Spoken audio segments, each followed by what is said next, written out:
Let's have a conversation about why Grace for Eternity Church, why we started the church. In the beginning, we didn't even want to start a church. We wanted to serve another person's church. We thought if we were so overwhelmed with the thought of starting a church, we thought it would be way easier to serve someone else's vision. So we submitted to the Lord's heart for this church and to start it. And we want you to have an understanding of the why we started the church, the history of our church, and how you could make a decision at the end about being a part of this small family of God. And so we're just excited to kind of share. When I was a young 5-year-old, my parents sold everything. We moved to Papua New Guinea, and we were missionaries there. It was the 80s. They frowned on cannibalism.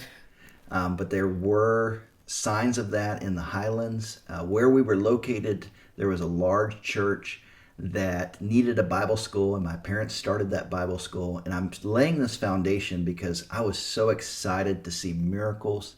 I was excited to see God moving among people, among His people. People were getting saved and baptized, and that's where I got baptized, was there in Madang, in the ocean, by my father. And that's also where you felt the call of God on your life, right? I was standing in front of about 10,000 people on a soccer field, and I say I was standing. I was there with my family. They were up on stage, and I remember praying for people and hearing the Lord's voice calling me to be a preacher. And so, of course, God's so amazing that He shares this picture of thousands of people, right? And as it unfolds, He began to trust me with just, classrooms of 1 and 2. And I remember that. And so, we went to Bible school, and I was teaching a Sunday school class, and there was one person in the class. And I remember just trying to be faithful to that one person and just having that heart that Jesus has. And this one person was so excited. Do you remember this? I do. They were so excited to learn about Jesus. And so it made an impact on his kids, and just so much goodness came out of that. But God was teaching me that it wasn't about the thousands, right? And so on this journey, I began to become a father. You got saved. You want to talk about that at 15? Yeah, so I met him when I was 14. And got saved at 15. I always say he's my spiritual father because he started taking me to church, and he introduced me to Jesus, a real person. And so we always say my family was shocked because when you would come over, so we believed in God. We were the traditional secular, but I believe in God Christian family, but we didn't know God. I didn't know what Jesus did. But you would come over and he would talk as if God was in the room, and we were like, what in the world? This is a different young man than we had ever experienced. And so he started taking me to church, told me about Jesus.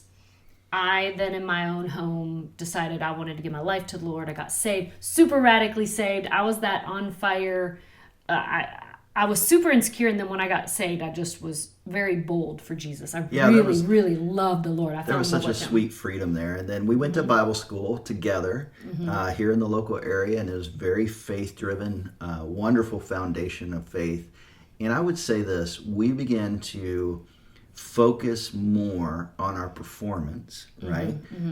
And trying to please God. And having 3 kids back to back, we got into a cycle where we were doing really well in business, and everything kind of fell apart. It started falling apart. And I remember there was a season of just, going to God and asking, like, God, I've done all these things for you.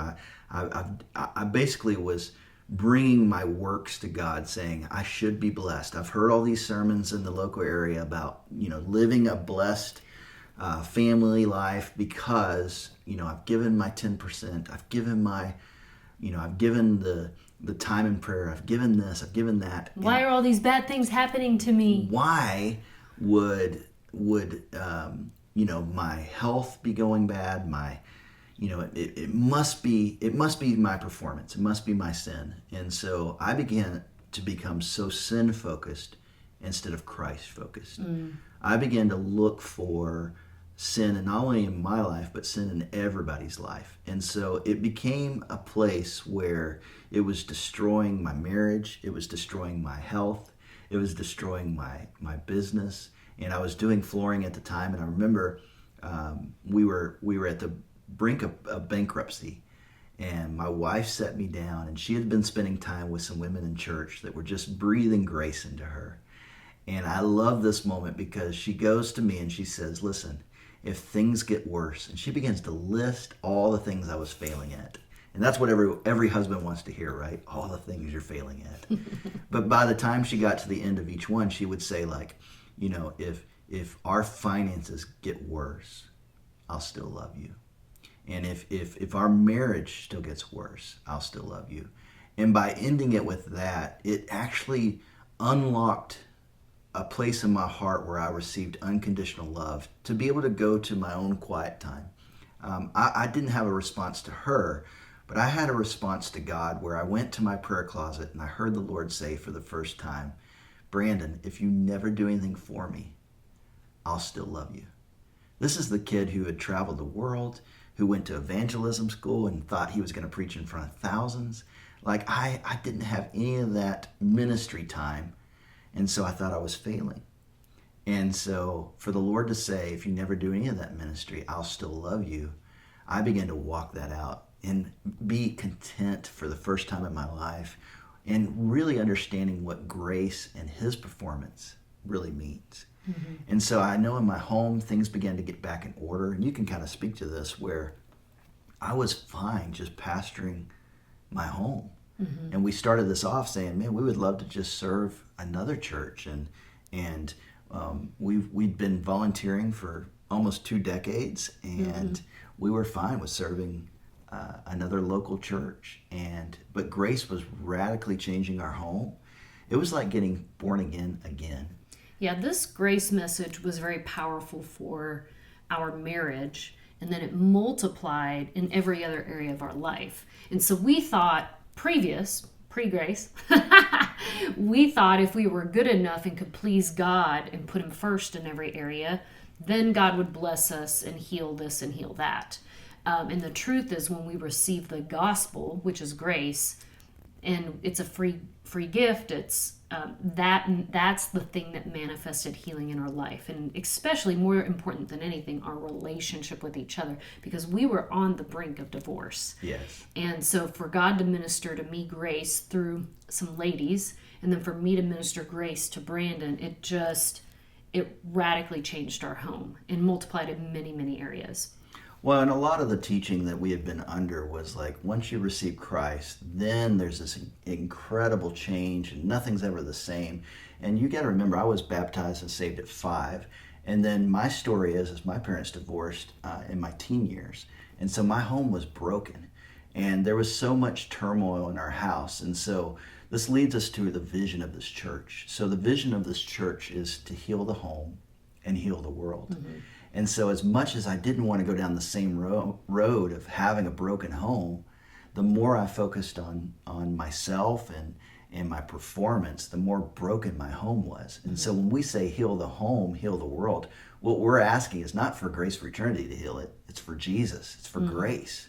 The person is grace. It's Jesus Christ to take our home and start there. And that same contentment that he gave me to just pastor my family, if I was still just pastoring my family, I've learned to be content. It's like the Apostle Paul said, I've learned to be content. And yet God's asked us to plant this church, and this has been 10 years now, and he's asked us to take our community and take our homes and take other people's homes and breathe grace into it, and breathe this gift of righteousness that we freely receive from Jesus. I've seen more families be on the brink of divorce and be healed, and I get more excited about that than the hundreds of people that have given their life to Jesus through the church. Now, Pastor Brandon, why would you get more excited about that? Because I come from a broken home, and I saw the ripple effect that it did to the grandkids, and maybe even the future great-grandkids, of pain that it causes and division. And so if that's you in your home, and you want to see healing in your home, that's what this church, like, that's our superpower. And it's not because Pastor Brandon and Pastor Dana, are just super gifted, and that's what, It's because we have a value to see Jesus change homes. He shifted our focus from let's go all around the world to let's focus on homes. And by healing the home, I believe Jesus can heal the world. Yes, so there's a scripture that says, Jesus says, by your love, they will know that you're my disciples, by your love for one another. Yeah. And so if we can learn in in our homes and in the church world how to love each other the way Jesus loved us, that in and of itself is the evangelistic tool.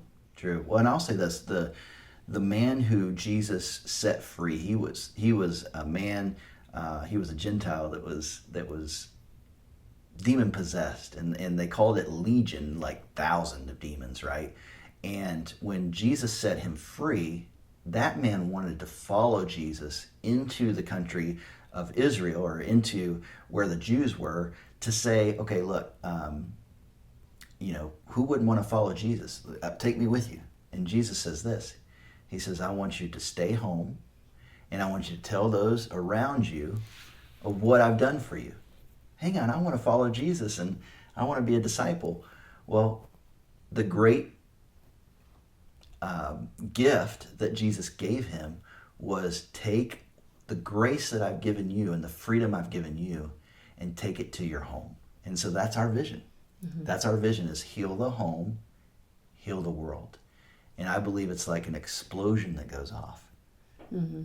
And those that are closest to you will receive it. So is this church for you? The calling and the gift that you have on your life, we want to help you fulfill the things that God has placed in you. We believe that grace can do that, and we want to speak life over you, your family. We want to fan the flames that God has given you to really heal the home. Now, if there's areas in your business, if there's areas in your community that need life as well, we've seen God just take it and move forward. Yeah, grace is that power that sets you free to become everything God has called and created you to be. So that's what our job as pastors, our job is to equip you for the work of the ministry, and it's through the power of grace. We want to help equip you to heal your home so that you can heal the world.